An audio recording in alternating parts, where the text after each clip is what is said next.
Eventos Finais, capítulo 5. A vida devocional do remanescente. Vida dupla. Nesta época, pouco antes da segunda vinda de Cristo nas nuvens do céu, deve ser efetuada uma obra como a de João Batista. Deus chama homens que preparem um povo para permanecer em pé no grande dia do Senhor. Para transmitir tal mensagem como a de João, precisamos ter uma experiência espiritual como a sua. A mesma obra precisa ser efetuada em nós. Temos de contemplar a Deus e, contemplando-o, perder de vista o próprio eu. A comunhão com Deus refletir-se-á no caráter e na vida. Os homens conhecerão em nós, como nos primeiros discípulos, que estivemos com Jesus. Eis o que dá ao obreiro um poder que nada mais será capaz de lhe comunicar. Jamais devemos permitir ser privados de tal poder. Carecemos de viver uma vida dupla, vida de pensamento e de ação, de silenciosa prece e infatigável trabalho. Oração e esforço, esforço e oração serão a ocupação de nossa vida. Deveis orar como se a eficiência e o louvor fossem todos atribuíveis a Deus, e labutar como se o dever fosse todo vosso. Ninguém sem oração se encontra livre de perigo durante um dia ou uma hora que seja. Aquele que nada faz sem não orar, em breve deixará de o fazer. Firmemente fundados em Cristo. A tempestade vem, a tempestade que há de provar a fé de todo homem, de que espécie é. Os crentes devem estar agora firmemente arraigados em Cristo, do contrário, serão extraviados por algum aspecto do erro. Far-nos-ia bem passar diariamente uma hora a refletir sobre a vida de Jesus. Deveremos tomá-la ponto por ponto e deixar que a imaginação se apodere de cada cena, especialmente as finais. A única defesa contra o mal é Cristo habitar no coração mediante a fé em sua justiça. A menos que nos unamos vitalmente a Deus, nunca poderemos resistir aos não santificados efeitos do amor próprio, da condescendência com nós mesmos e da tentação para pecar. Podemos deixar muitos hábitos maus, podemos, por tempos, separar-nos de Satanás, mas, sem uma ligação vital com Deus pela entrega de nós mesmos a Ele, momento a momento, seremos vencidos. Sem conhecimento pessoal com Cristo e constante comunhão, achamo-nos à mercê do inimigo. E havemos, afinal, de fazer-lhe a vontade. Cristo, e Ele crucificado, eis o que deve constituir o tema de nossas meditações, de nossas conversas e de nossas mais gratas emoções. Moldados pelo Espírito Santo. O coração humano não conhecerá felicidade enquanto não se submeter a ser moldado pelo Espírito Santo. O Espírito afeiçoa a renovada alma ao modelo, Jesus Cristo. Mediante sua influência, a inimizade para com Deus é mudada em fé e amor, e orgulho em humildade. A alma percebe a beleza da verdade, e Cristo é honrado em excelência e perfeição de caráter. Não há um impulso de nossa natureza, nenhuma faculdade do espírito ou inclinação do coração que não necessite achar-se a todo instante sob a direção do Espírito de Deus. O Espírito nos ilumina as trevas, informa nossa ignorância e ajuda-nos em nossas múltiplas necessidades. Mas a mente precisa dilatar-se constantemente para Deus. Caso seja permitido que se introduza aí o mundanismo, se não temos desejo de orar, nem desejo de comungar com aquele que é a fonte de força e sabedoria, o Espírito não habitará em nós. A necessidade de estudar a Bíblia. Nenhum coração renovado poderá ser conservado em estado de aprazibilidade sem a aplicação diária do sal da palavra. A graça divina deve ser diariamente recebida, do contrário, homem algum permanecerá convertido. Seja a vossa fé consubstanciada pela palavra de Deus. Agarrai firmemente o testemunho vivo da verdade. Tende fé em Cristo como Salvador pessoal. Ele tem sido e será sempre a nossa rocha dos séculos. Os cristãos devem estar se preparando para aquilo que logo irá cair sobre o mundo como terrível surpresa. E esta preparação deve ser feita mediante diligente estudo da palavra de Deus e pelo levar a vida em conformidade com seus preceitos. Pessoa alguma, a não ser os que fortalecem o espírito com as verdades da Escritura, poderá resistir no último grande conflito. Apenas os que forem diligentes estudantes das Escrituras e receberem o amor da verdade estarão ao abrigo dos poderosos enganos que dominam o mundo. Nosso povo precisa compreender a palavra de Deus. Carecem de um conhecimento sistemático dos princípios da verdade revelada, que os habilitará para o que há de vir sobre a terra e os impedirá de serem levados em roda por todo o vento de doutrina. Entesourar as Escrituras na memória. Várias vezes, cada dia, preciosos e áureos momentos devem ser dedicados à oração e ao estudo das Escrituras, nem que seja para guardar na memória um só texto, a fim de que haja vida espiritual na alma.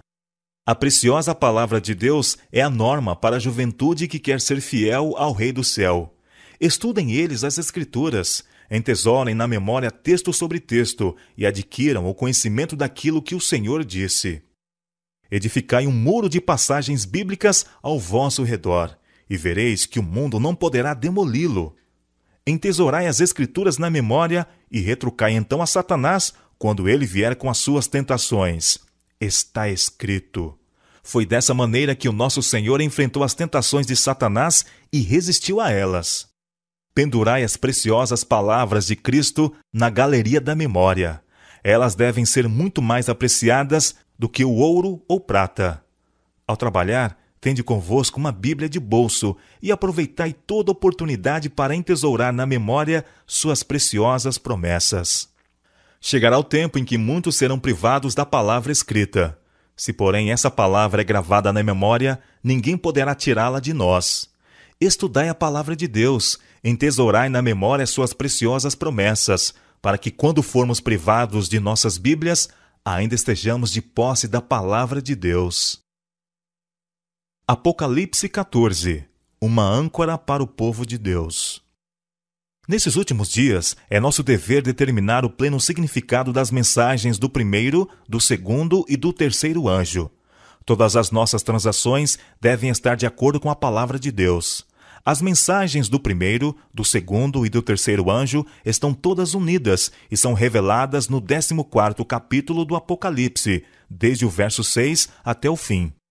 Muitos que abraçaram a terceira mensagem não têm tido experiência nas duas mensagens anteriores. Satanás compreendeu isto, e seu olho mau estava sobre eles para os transtornar. Porém, o terceiro anjo lhes estava apontando o lugar santíssimo, e aqueles que tinham tido experiência nas mensagens passadas estavam a apontar-lhes o caminho para o santuário celestial. Muitos viram a perfeita cadeia de verdades nas mensagens do anjo, e alegremente as receberam em sua ordem, e pela fé seguiram a Jesus no santuário celestial. Estas mensagens foram-me representadas como uma âncora para o povo de Deus. Aqueles que as compreendem e recebem serão preservados de ser varridos pelos muitos enganos de Satanás. Ensinar a mente a crer na palavra de Deus. Os que se sentem na liberdade de questionar a palavra de Deus, de duvidar de tudo aquilo em que houver algum pretexto para ser descrente, verificarão que será necessário enorme esforço para ter fé quando vierem tribulações. Quase será impossível vencer a influência que prende a mente habituada a descrer, pois por meio dessa atitude a alma é retida no laço de Satanás e se torna incapaz de romper a temível rede que cada vez mais é firmemente tecida em volta da alma. Ao adotar uma atitude de dúvida, o homem recorre às instrumentalidades de Satanás. Mas a única esperança daquele que se acostumou com a descrença é cair todo desvalido sobre o Salvador e, como uma criança, submeter a vontade e seus desejos a Cristo, para que seja libertado das trevas e conduzido à sua maravilhosa luz. O homem não tem poder para libertar-se a si mesmo da armadilha de Satanás. Aquele que se acostuma a questionar, duvidar e criticar, se fortalece na incredulidade. Preparação para as provações futuras. Os servos de Cristo não devem preparar determinado discurso para apresentá-lo quando forem levados a juízo por causa de sua fé. Devem preparar-se dia a dia, entesourando no coração as preciosas verdades da palavra de Deus, alimentando-se dos ensinos de Cristo e fortalecendo sua fé pela oração. Então, Quando levados a juízo, o Espírito Santo lhes trará à lembrança as verdades que hão de alcançar o coração dos que as ouvirem. Qual relâmpago lhes trará Deus à memória, justo quando for necessário o conhecimento obtido mediante diligente exame da palavra divina. Homens que agora pregam a outros, ao examinarem, quando chegarem o tempo de angústia, a posição em que se encontram, verificarão que há muitas coisas para as quais não podem dar uma razão satisfatória. Até que fossem assim provados, desconheciam sua grande ignorância. E há na igreja muitos que contam por certo que compreendem aquilo em que creem, mas que, até surgir uma discussão, ignoram sua fraqueza. Quando separados dos da mesma fé e forçados a estar sozinhos e expor por si mesmos sua crença, ficarão surpreendidos de ver quão confusas são suas ideias do que têm aceito como verdade. Controlar as faculdades mentais. A capacidade de dar uma razão de nossa fé é uma boa consecução, mas se a verdade não for mais funda que isto, a alma jamais se salvará. O coração deve ser purificado de toda contaminação moral. Poucos compreendem que é dever exercer domínio sobre seus pensamentos e imaginações. É difícil manter a mente indisciplinada, fixa em assuntos proveitosos. Mas se os pensamentos não são devidamente empregados, a religião não pode medrar na alma. A mente deve estar preocupada com as coisas sagradas e eternas. Do contrário, nutrirá pensamentos frívolos e superficiais. Tanto as faculdades morais como as intelectuais precisam ser disciplinadas e se fortalecem e desenvolvem pelo exercício. Grandemente necessitamos encorajar e cultivar pensamentos puros, castos e fortalecer as faculdades morais em vez das inferiores e carnais. Ajude-nos Deus a nos despertarmos de nossos apetites autocondescendentes. O exemplo de Enoque. Enoque andou 300 anos com Deus, antes de sua trasladação ao céu, e a situação do mundo não era então mais favorável ao aprimoramento do caráter cristão do que hoje.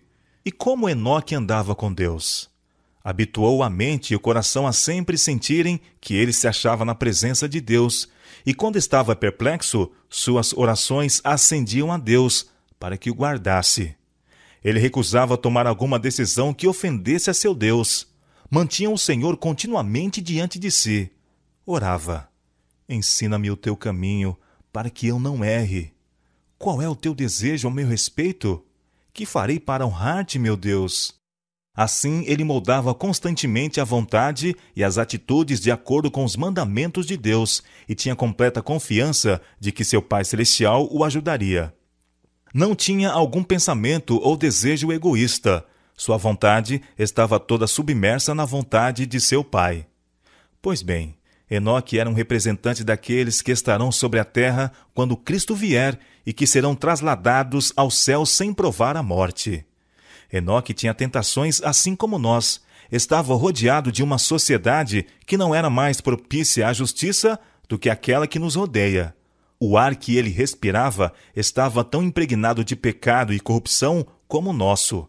Contudo, levava uma vida de santidade. Não se manchava com os pecados que predominavam na época em que vivia. Nós também podemos permanecer puros e incontaminados. Lembrar as bênçãos de Deus no passado. Ao recapitular a nossa história passada, havendo revisado cada passo do progresso até o nosso nível atual, posso dizer: louvado seja Deus! Ao ver o que o Senhor tem efetuado, encho-me de admiração e de confiança na liderança de Cristo. Nada temos que recear quanto ao futuro, a menos que esqueçamos a maneira em que o Senhor nos tem guiado e os ensinos que nos ministrou no passado. Um tempo para séria reflexão. Se já houve um tempo em que convinha que cada pessoa que teme a Deus refletisse seriamente, este tempo é agora, quando a piedade pessoal é essencial. Deve ser feita a indagação: o que eu sou? E qual é minha obra e missão neste tempo? De que lado estou labutando? Do lado de Cristo ou do lado do inimigo? Que toda pessoa se humilhe agora diante de Deus, pois agora vivemos realmente no grande dia da expiação. Agora mesmo, os casos de muitos estão sendo examinados perante Deus, pois eles terão de dormir em suas sepulturas por um pequeno período de tempo. Vossa garantia nesse dia não é a profissão de fé, mas o estado de vossas afeições. O templo da alma está purificado de sua contaminação? Meus pecados foram confessados e arrependo-me diante de Deus por havê-los cometido, para que possam ser apagados? Tenho muito pouco apreço por minha própria pessoa? Estou disposto a fazer todo e qualquer sacrifício pela excelência do conhecimento de Jesus Cristo? Reconheço em todo momento que não pertenço a mim mesmo, mas sou a propriedade de Cristo e que meu serviço pertence a Deus, de quem eu sou? Devemos nós perguntar a nós mesmos: para o que estamos vivendo e trabalhando? E qual será o resultado de tudo isso? Vivendo em função do dia do juízo. Ao ver as pessoas indo apressadamente de um lado para outro em nossas cidades, tenho me perguntado se elas já pensaram no dia de Deus que está precisamente à nossa frente. Cada um de nós deve estar vivendo em função do grande dia que não tardará a vir sobre nós. Não nos podemos permitir viver sem nos referirmos ao dia do juízo, pois ainda que muito retardado, está agora próximo, mesmo às portas, e se apressa muito. Breve, a trombeta do arcanjo fará estremecer os vivos e despertará os mortos. Preparados para a volta de Cristo. Se não encontrarmos prazer agora na contemplação das coisas celestes, se não temos nenhum interesse em buscar o conhecimento de Deus, deleite algum em deter os olhos no caráter de Cristo, se a santidade não tem nenhuma atração para nós, podemos estar certos de que é vã nossa esperança do céu. A perfeita conformidade com a vontade de Deus é o elevado objetivo a estar sempre diante do cristão. Terá prazer de falar acerca de Deus, de Jesus, do lar puro e bem-aventurado que Cristo preparou para os que o amam. Ao meditar nesses temas, quando a alma se apacenta das benditas promessas de Deus, é representado pelo apóstolo como provar as virtudes do século futuro. Se hoje estais em paz com Deus, estais preparados para receber a Cristo se viesse hoje.